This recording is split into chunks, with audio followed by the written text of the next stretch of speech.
WDON is proud to present our latest podcast, The Colors of Sound. Our mission is to create a safe space for community members from around the world to share their personal stories. Listen on all streaming platforms or on our podcast station, WDON1204.com. The Colors of Sound podcast. Discover how much we have in common. Hey everybody, it's Timothy Stone Dancer Coleman coming to you from the Colors of Sound podcast that you can hear, of course, on our own podcast station, WDON1204.com. Our mission with the Colors of Sound podcast is to create a safe space for people worldwide to share their unique stories. Sharing her story with us today is an amazing person that I actually had an opportunity to get to know because we took a media class together, a couple of years back. And she has grown and blossomed and done some amazing things. And I really think she's a unique individual. And I am so excited for you to get to know Miss Shelia Graham. Everybody, can we say, hey, Miss Shelia? All right. So, Shelia, how are you doing today? Timothy, I am feeling absolutely great today. How are you? I'm doing great. Thank you so much for joining us. And I know you had a huge commute to get over here, and I really appreciate, that you took time out to come and share your story with our listeners. Yeah, it is my pleasure. So in our conversation today, I want to touch on a couple of specific things because I want people to get to know you. And so the first thing I would say, people sometimes approach this in a reverse kind of way. This is sometimes the last question that people ask. Mm-hmm. I'm going to ask this question first. What is the one takeaway? Before people know anything about you, what is that one takeaway that you hope people receive from, in our audience from hearing from you today and sharing your story? I think that one takeaway for me would be, don't ever judge people by how you see them. There's always breathing, growing, doing wonderful things inside of the skin that God brought us here in. So I think that's the biggest takeaway. I love that. So do you feel like you found your purpose in life? Do you feel like your purpose changes throughout life? How do you view the word purpose? So the word purpose for me is kind of transformative, and by that I mean I believe that God put us here for a purpose in a specific space and time, right? Mm-hmm. To do wonderful things for the people that we encounter in that particular space and time. So for me, during my career, I was many people and then held many positions. So while I was in those positions, I served the purpose that I believe God put me there for. Mm-hmm. And now that I am transitioning to do other things, I believe that I will serve the purpose that He will put me there for and touch the lives of people that I encounter. So purpose to me, it's always evolving. I love that. So a question that just kind of came up. I read somewhere that, and I do agree with this statement, like let me say that before I say this statement, is that there's a difference between planning and preparing. When you plan for something, it's more seen like you're taking something into your own control, which if it doesn't go the way you plan for it to go, that might bring frustration, disappointment, feelings of self-loathing, like, you get angry that you didn't reach this particular plan by this particular time. As to where preparing means that you're giving it back over to God, you're giving it back over and saying, you know what, whenever you see fit for this to happen, I'm going to be ready for it. Right? How do you feel about that? Funny, please excuse me. Funny you should say that, because we can make all the plans that we want in life, mm-hmm. and have every intention of going through with all of those plans. But if those plans don't necessarily align with what God's purpose is for you, mm-hmm. those plans are going to go sideways, left, right, until you get back on the purpose and mm-hmm. plan that God has for you. Mm-hmm. I'll give you a perfect example using my own life, if that's okay. Absolutely. My bachelor's degree is in computer programming with the master's in business management. My goal in life was to be a computer programmer and rule the world. Huh. God had it. So God's probably laughing at me today for that one.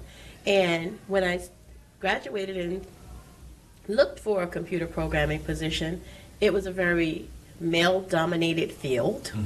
You didn't see too many minorities in that field at the time. There were no blacks. There probably weren't any females, and definitely none that looked like me. Mm-hmm.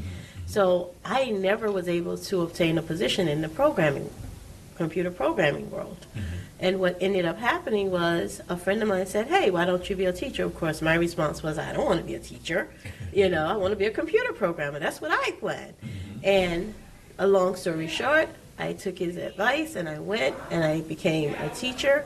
And it was the best thing that ever happened to me, because I discovered I like teaching. Yes. I like little people. Yeah. I like my colleagues. So I didn't plan on that. Mm-hmm. I literally had to go back to school and then prepare to be a teacher. Mm-hmm. Mm-hmm. So my plan and preparation took two totally different paths. That's interesting. But they eventually came together to serve God's purpose. Amen. So then, what are you doing now? Like, what are some of the things that you're working on in this season of your purpose?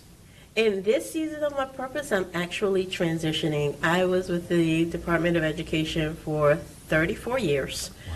I served in many positions during those 34 years. And now I'm retired and I'm looking for my next purpose. I am planning to start a television show. Nice. I'm working. It's a process. It's coming along, because Yes. this is not something that I, again, went to school for, right? So not something I planned for. It's something that kind of surfaced in me. Mm-hmm. And I can't do this on my own. And I know that me sitting around going, hey, I want to start a television show is not me, mm-hmm. right? I know that's something that God is probably instilling in me and developing in me so that my show will be a service to community and a service to other people and serve a purpose according to what God has intended. That's great. That's great. Well, I definitely hope that you are able to get your idea expressed in the way that you are preparing, right? Because Yes. We need more quality content that is from the community. We need more messages of hope. We need more messages that represent us as the BIPOC community. I'm doing some sessions of this podcast with a group of older adults, and we've been going over different types of conversations, and one of the big conversations that we had a couple of weeks ago was about people judging you based on what they believe, and people, in general in the world wanting to put other people inside of a box because it makes them feel more comfortable in how they can interact with you, right? So one of the things that I know about you that our listeners obviously won't be able to tell is that you're Albanese, right? Am I saying it correctly? I am an individual with albanism. There we go, and right. albino. All right, so now is it correct to say albino?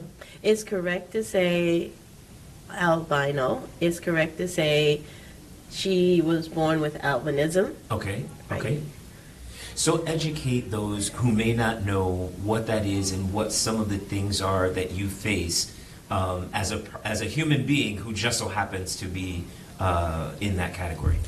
So it's usually shocking when people see individuals with albinism. For myself, I am what they call a pure individual with albinism, and what that means is my hair is platinum blonde.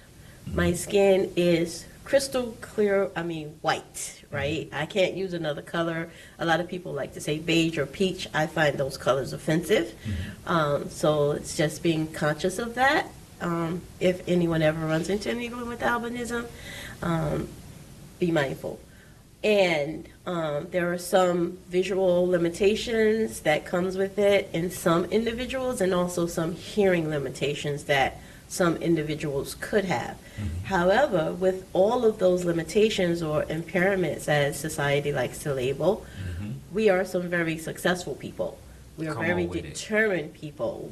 I have not run into an individual with albanism yet that has not had the same mindset that they have to do everything that everyone else can do, because the perception is that we will never be able to because of the limitations visually and hearing wise. There are some individuals with albanism who do have some pigment in their skin, and their skin tones and eye colors are a lot darker or a tint darker, and some may have melanoma, right, which means their skin is transitioning. They may have, been born with the brown skin, and the albanism is coming through, and you'll start to see white splotches on their skin. So it varies, and as far as perceptions, people just need to be sensitive to the fact that, hey, you might see someone who is pure white, and in many cases, I hate to say this to you, Timothy, but there's still a level of ignorance that exists in the world where because you see white, you perceive white and you understand white. But if you see me and you speak to me, you will clearly hear in my tone that I am an African American woman, right? But in some instances, unfortunately, Caucasian people will perceive me as white. Black people, my own people, will perceive me as white. And it presents kind of some uncomfortable situations just moving around sometimes, because they're not accustomed to seeing someone like me. So I first want to say thank you so much for being so loving and compassionate in how you just described your experience. I believe that at every moment, and I know as an educator you feel the same, that every moment is a teachable moment. Absolutely. Right? And I think, even if we look at this from a wider perspective, I love what you said, if you see white, you perceive white, right? There are a lot of times when I'm on the phone with someone and they perceive me as being a white person because of how I speak. Or they wouldn't naturally think or place me in the category of African American. And then when I show up in person, they're still looking for the voice that that they heard over the phone. And I'm like, yeah, it's me. I'm the one, right? Trust me, I know how you feel on that one. Right. So I mean, there are so many ways that we judge one another that puts a blanket over the conversational opportunity that you could be having with someone, right? And I'll say even one step further, whatever I, as a human being, think towards someone else, it doesn't stop them from their purpose. It doesn't put a blanket over their potential, but it does limit me in how I'm able to receive them and their fullness. That's a very sad situation too. Right. Right? Because you prejudged me based on my tone of voice or my skin color, right? You missed that opportunity to have that conversation that will inform you or educate you. That's right. And I always tell people there is no limit to amount of questions that should be asked if you want to know something. There's no limit to research and access to research. We have it in our hands, on our phones, walking around, that we can find out and get answers to questions, right? So I used to tell my students, listen, if you want to know something, simply ask. The worst thing a person could tell you is they don't know, right? But that's an opportunity to you to say to them, I think we can find out together. Yes. Right? So that child never feels like there's a question that cannot be answered, because that's the purpose for educating, right? We have to educate our children, and they ask questions. The worst thing is for an adult who doesn't ask questions but prejudge, right? I'll give, if I can, I'll give you an example. When I'm out with friends and family, right, and I am the white girl perceived amongst all of my black family and friends, and certain people will stare and act like I don't belong in that group. And all I want to say to those people is, please stop staring. That's number one. Please. You wouldn't want to be on the receiving end of that. Right. Two, ask a question. Most likely, I am the type of person, if you stop me in the street and you say, please tell me, are you an individual with albanism? I will gladly answer the question, yes. Right? Because I'd rather you walk around informed than walk around with that level of unawareness.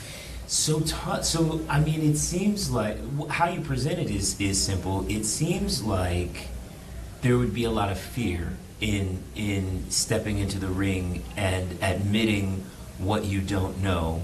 I mean, this is the whole point of education, right? Breaking down the barriers and removing the fear of learning and understanding. You know, which many of our schools are in jeopardy of right now because of all the books being taken out and history being rewritten in so many different ways and with such a specific perspective.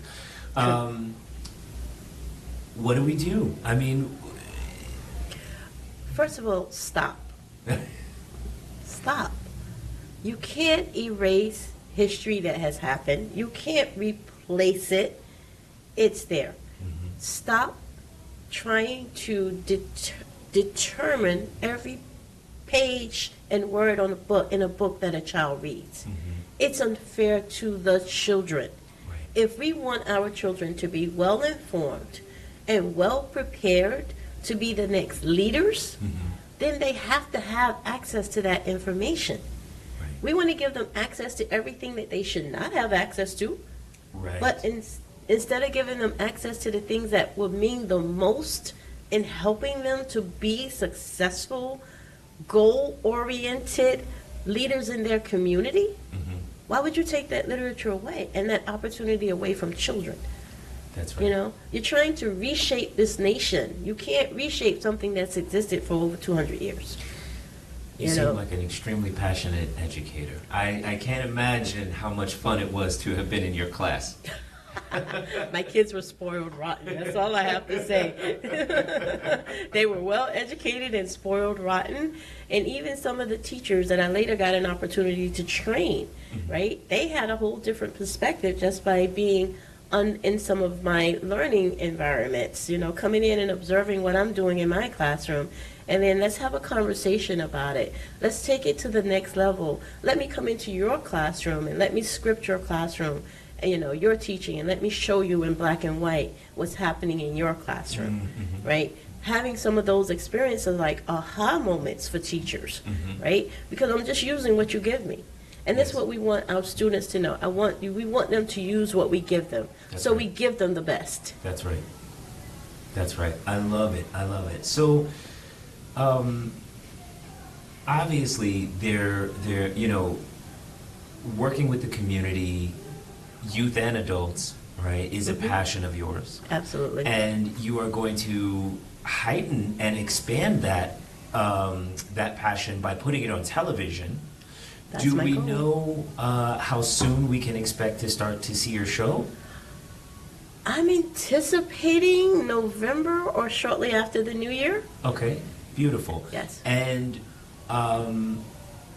you know, the folks listening, you know, you're going to be able to see in the notes and transcript of this podcast all of Sheila's contact information. You know, if you want to get in touch with her, if you want to be a guest on her show, find out more about it. We've got links that we're going to be sharing. Please check those out.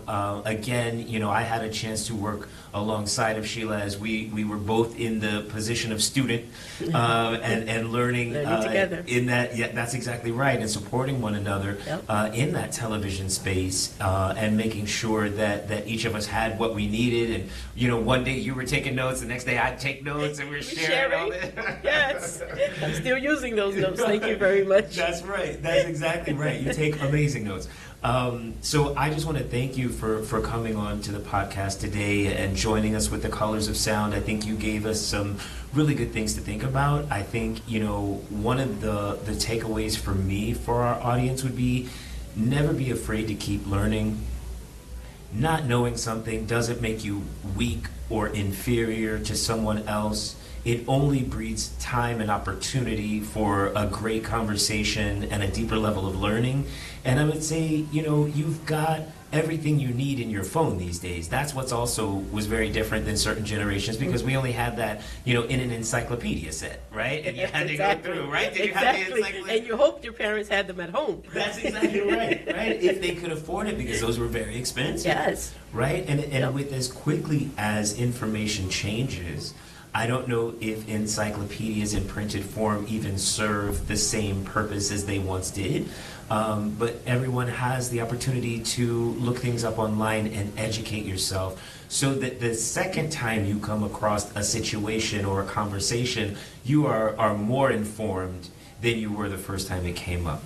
Absolutely. All right. Thank you so much, Shelia. Do you have any final thoughts? Do you have anything that you would like to share? First of all, Timothy, thank you for having me. It's been a pleasure being here with you today and sharing my story. I'm sure you scratched the surface of it. If you ever need me to come back and continue this conversation, just let me know. I'm willing to do that. I love that. And my final thought is always remember that the God we serve is also the same God that created you and gives you everything you need to survive every single day. We always have everything we need right now. Thank you so much, everybody, for joining us. We'll see you next time here on the Colors of Sound podcast. Once again, you can find us online at WDON1204.com, and on all of our socials, we are at Coleman Global. Have a great day, everyone.